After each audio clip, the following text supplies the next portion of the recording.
You are listening to Smart Women's Dating Podcast, episode number 13. Welcome to Smart Women's Dating Podcast. I am your host, certified life coach Lærke Nielsen, and I help smart, independent women attract the love they deeply desire without having to chase or settle. This podcast will give you the mindset tools and insights you need to finally crack the code to your love life.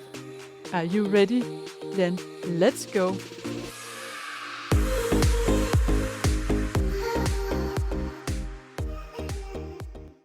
Hey there, welcome back to the podcast. Do you ever allow yourself to daydream? Just float away into a virtual universe where everything is possible and all your dreams have already come true? If not, then why not? Probably because you've been told that daydreaming is a waste of time. But that was until someone tweaked it and started calling it visualization. Visualization, or as I like to call it, daydreaming on purpose, is an incredibly powerful tool that has been demonstrated efficient in many studies and that you can use from the comfort of your own home, lying on your back on your couch with eyes closed. What's not to like about that? Today, I want to share with you the power of visualization in attracting love. Why you want to first get really clear on what kind of partner you're looking for, and then visualize him and the relationship you want to create, both in order to stay motivated on your dating journey, but also to attract the right man, do it faster, and enjoy the process more, and what you might not be aware of to help you discover your potential triggers and fears when it comes to dating and intimacy. But first, a reminder of my free booklet on feminine power, how to access your feminine energy and why you want to do this. Sign up on the link in the show notes or on my website, lærkethelovecoach.com, L-A-E-R-K-E, thelovecoach.com, and then you will get it for free. It will be sent to you by email, and if you don't receive it, then go check your spam folder, because unfortunately it can end up there, and then you will of course never benefit from it. Also, when you sign up for this freebie, you are automatically on my list, so you are in my community. And this means that you will get my weekly newsletter, invitations to free workshops and webinars, and special offers that I only make to my list. And every time I create a new freebie, whether that is a video or another kind of booklet, then you will receive it automatically. So there are lots of benefits to joining my list, and you can of course unsubscribe anytime you want, but you don't want to do that. You don't want to miss out on the goods. So back to visualization. What is it really? Visualization is basically creating a mental image of something that you want to achieve. And in this case, of course, it's attracting your future partner. That is your goal. And then you can also create a mental image of the steps to get there, which in this case would be meeting new people and going on dates. And the cool thing about visualization is that the brain does not know the difference between visualization and reality. Studies actually show that the patterns activated in your brain when you think of doing something are similar to those that are activated when you actually do it. You experience the same hormones and neurotransmitters as if it happened in real life. And this is the reason it is so powerful. It will help your brain see the end goal and rehearse the way to get there. Before you can visualize your future partner, you need, of course, to be clear on what kind of person he is. What is his personality? What are his values? What are his goals? And what kind of lifestyle does he have? Is he a fun, passionate, curious, adventurous, creative person? Or is he more serious, ambitious, loyal, and committed? Or is he a mix of all of them, or something completely different? And how does he see his future? Does he want to retire early and live in a tiny house? Or does he want to make a lot of money and buy a penthouse? Does he want to travel the world or spend the maximum time with his family? And how does he prefer to live his daily life? How does he spend his weekends? Does he have a 9-to-5 job or his own business? And what kind of vacation does he like to go on? Here you also want to ask yourself how you imagine spending your time together, and if you want to live together or keep having each your own place, for instance. So imagine day-to-day situations. What will you do on a random Thursday night, for instance? What will you do the next weekend together? And what's your first vacation going to be like?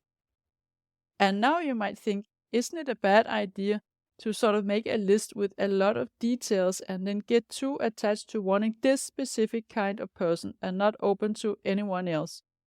And if you're thinking that, that is a very valid point. But the idea here is not to get attached to your future partner being exactly like what you have imagined now. The idea is more for your brain to have a direction. Because if we don't have direction, there's a risk that we end up wasting a lot of time on seeing people that are not even close to what we want.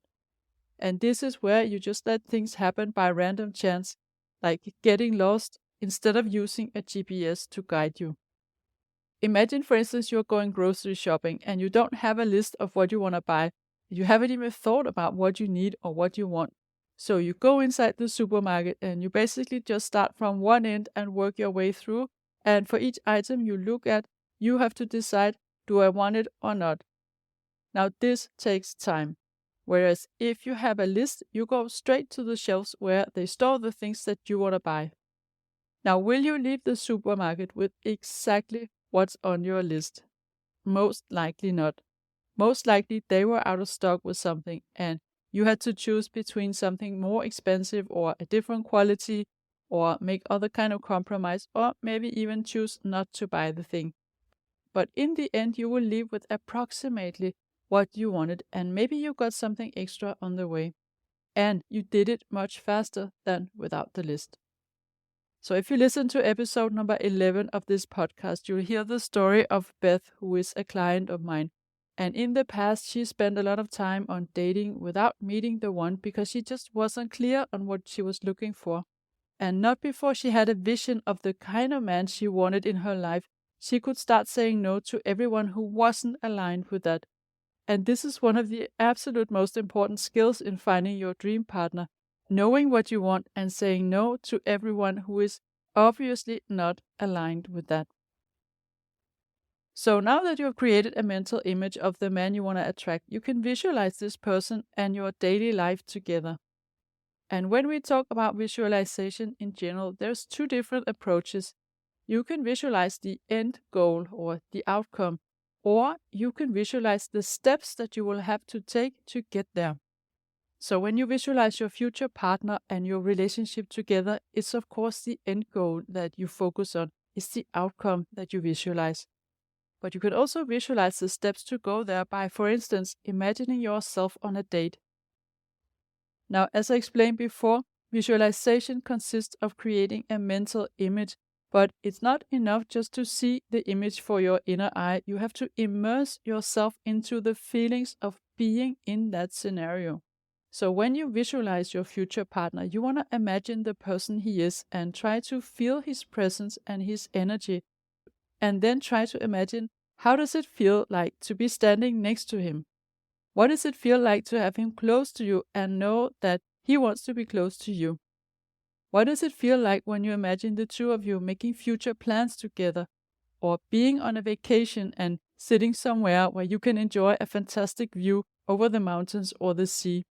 And what does it feel like sitting in front of him at a romantic candlelight dinner or waking up next to him on a Monday morning?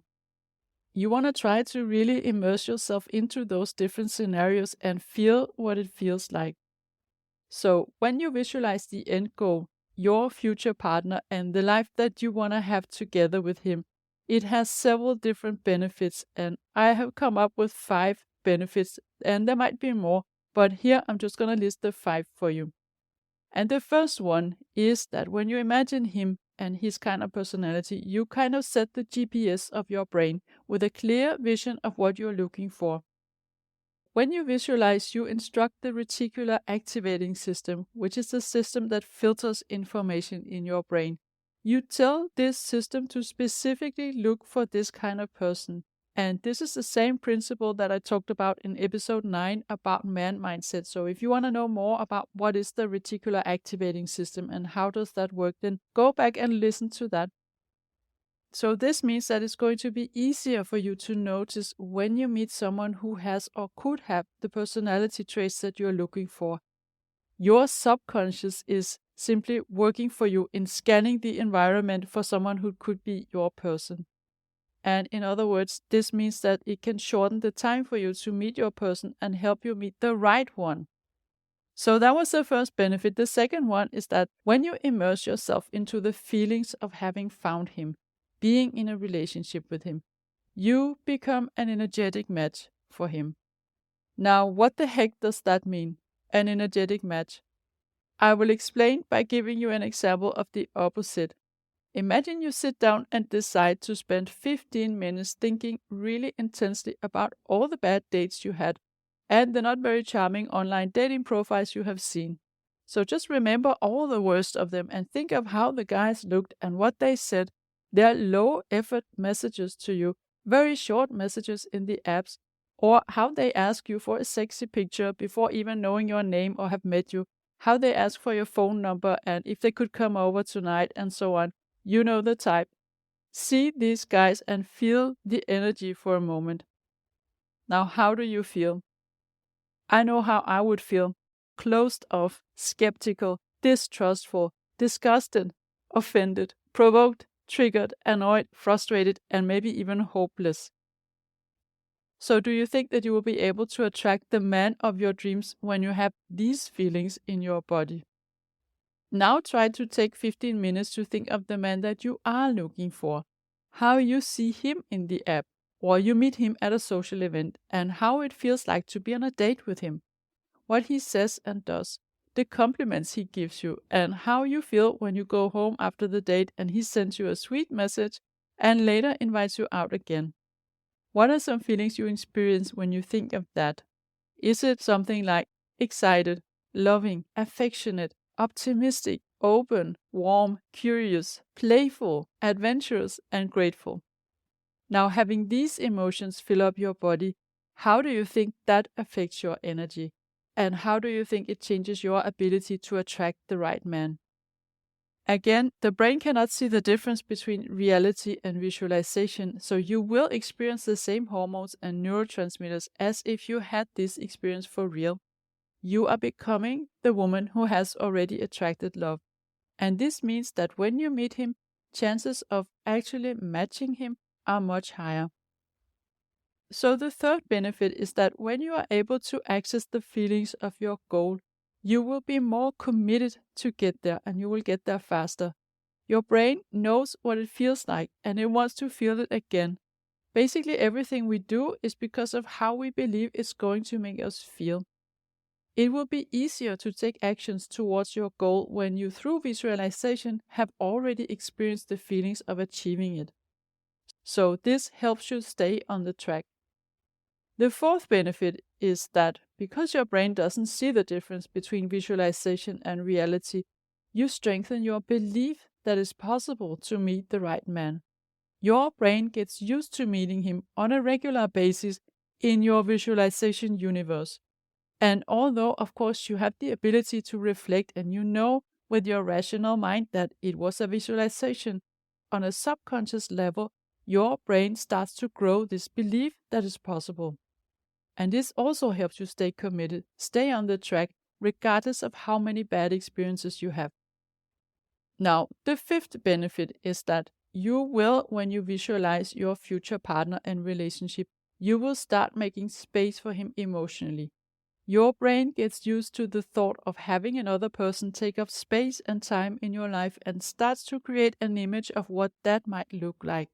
And you might think that you have already made space in your life for someone, but if you've been living alone for several years and you're used to taking care of things on your own, you might be surprised of what can come up for you when you all of a sudden have someone who wants to get really close to you and stay there. This could look like all of a sudden panicking because you tell yourself that now you're about to lose your freedom, that you don't have control over your life, and this man is invading it. Even if you are absolutely crazy about him, this can happen in parallel. Or it could be that you fear that he's getting too close to you and you unconsciously block yourself from this because it doesn't feel safe to have someone really close. It's activating your fear of getting hurt if you lose him. Another version of this could be to have thoughts that he's going to lose interest when he gets to know you for real, and that will also make you unconsciously block for him. You could also experience feeling triggered just by imagining someone amazing next to you, because you deep down don't fully believe that you're good enough for him. In all cases, you can benefit from visualizing your life together with a new partner, because like this, you are showing your brain that it's safe to have someone close to you. You are retraining your brain and getting used to emotional intimacy, and this helps you avoid unconsciously pushing him away. This is also why you can use visualization to calm your nerves before doing, for instance, a big presentation or going to a job interview. And that brings me into talking about the other type of visualization, where you imagine the steps to take to achieve the goal, the process visualization. Visualizing the steps to achieve a goal has been used and is used a lot by athletes, for instance. And there is evidence that you can improve your results by visualizing the technique of a sports performance. There's also studies showing an increase in muscle strength after visualization. This is really crazy. And visualizing different challenging scenarios in life can prepare you for that and increase your confidence and grow your motivation. And that's why it can be useful to visualize the process to finding love. And a big part of that is, of course, going on dates. It can help you feel more confident and familiar with the situation. So if you haven't been dating for years, for instance, and you feel a bit insecure and nervous, it can help to do a little visualization where you imagine going on the date, having fun, enjoying yourself, feeling relaxed, telling him a joke and see him laugh, imagine what he says, and then go back home again with the feeling that it went much better than you feared. You can also visualize different obstacles on your way, such as getting rejected by someone you just started to like. Visualize how you receive this message without letting it mean anything about you and your lovability, and then let go of the person and move on, feeling one step closer to the final goal. So I use visualization in my business, for instance, if I'm doing a project, such as when I launch this podcast or if I'm preparing a workshop. I have a very annoying tendency to go into overthinking and perfectionism. And so I like to visualize myself as someone who just gets things done without the overthinking. Someone who just does it with fun and love and who doesn't get caught in small imperfections, who gets things out there. I just see it happening. And when I have visualized this, I can get these flashes during the day, like if I do something related to the podcast and I'm about to go into overthinking, I remember this new identity as someone who gets things done. It's like a mental reminder that pop up in my brain. So how do you do this and how often should you do this? I would say do this every day or at least do it consistently. There is absolutely no downside to doing it, and you get the benefit of all the positive emotions washing over you and your brain soaking in pleasurable neurochemicals. So find a quiet and undisturbed place and set aside 5 to 10 minutes. Take a deep breath and close your eyes. And now start visualizing what it is you want to focus on. And try to engage as many senses as possible. Imagine meeting your future partner, going on dates and having fun. And imagine a daily life situation in your new relationship. So if I was dating right now, here's something that I would visualize. I would visualize myself going on a date, what I would be feeling before the date, what I would wear, where we would meet, the light and the atmosphere in the cafe, for instance, what it smells like, how he looks and the sound of his voice, and how it would feel to be there. I would visualize some of the things I would say and some of the questions I would ask and how he would respond. And I would also visualize my future partner, the outcome of the whole thing, what we would be doing in the weekends, how we would spend a normal weeknight together. I would visualize us going to a new restaurant here in Paris or to an exhibition, or I would visualize us going for a walk along the Seine, what it would feel like to wake up next to him, and what kind of life he would be living, if he would go to a workplace every day or maybe be an entrepreneur. And I would visualize daily life situations such as the end of a workday. Would he text me or call me? Would he suggest that we go out? And what would I say? And I would see myself in front of the computer, deciding to close it and stop working for the day, and then go and change into a nice dress because I was going out with my man. And then I would tell him at the restaurant that I signed a new client, and we would celebrate, and he would tell me about his day. And I could continue. I could visualize meeting his friends and family, going on a vacation together, doing a one-day trip out of the city on bikes, or driving to the sea. The only limit here is the imagination. And you know what? It actually feels good. It feels like being in the middle of a movie that you have written the script to, and where you get to experience exactly what you want. So, an important point here at the end of this episode is, of course, you cannot attract him just by visualizing. You have to get yourself out there and go on dates no matter how much you visualize. But visualizing will make the journey more fun and help you stay committed. So, I hope this was useful and that you will allow yourself to do some constructive mental work in the couch, visualizing the man of your dreams and the life that you will live together. And I'll be back next week. In the meantime, go do some daydreaming on purpose. If you like what you're hearing on this podcast and you want to get support from a coach on your love journey, I invite you to book a free consult call with me. You will find the link in the show notes. And also, don't forget to subscribe, and I would love it if you would rate and review this podcast, and then you'll also help other women find it.